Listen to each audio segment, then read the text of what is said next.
Une députée du Parlement britannique a été tuée dans la rue jeudi, un meurtre qui a choqué le pays. Jo Cox, 41 ans, député travailliste, a été attaqué alors qu'elle se préparait à rencontrer des électeurs à Birstall, près de Leeds, dans le nord de l'Angleterre.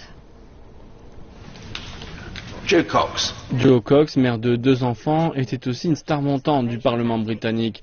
Elle participait à une session hebdomadaire pour écouter les préoccupations du public. Des témoins ont entendu des tirs et des cris. La police a bouclé le secteur où la députée a été laissée pour morte par son agresseur. Selon les médias, on lui aurait tiré 2 fois dessus et poignardé. La police a arrêté un homme de 52 ans avant de confirmer que ses blessures avaient été fatales. Peu de temps après, un homme a été arrêté près des lieux par des officiers de police. Des armes dont une arme à feu ont été retrouvées. Les collègues de la parlementaire Jo Cox lui ont rendu hommage. Sa mort a provoqué la suspension de la campagne sur le référendum concernant l'adhésion à l'UE. C'est une nouvelle tragique et épouvantable.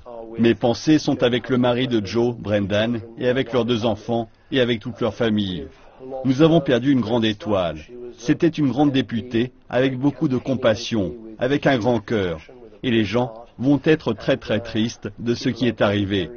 Une nouvelle épouvantable, affreuse. Il est juste que nous suspendions la campagne de ce référendum et les pensées de chacun iront avec la famille de Joe et de ses électeurs dans ce moment terrible.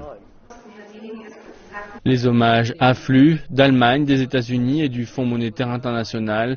Alors que le drapeau du Royaume-Uni est en berne au Parlement britannique, les premières questions soulevées concernent la manière de protéger les membres du Parlement tout en garantissant qu'ils restent proches du peuple qu'ils représentent.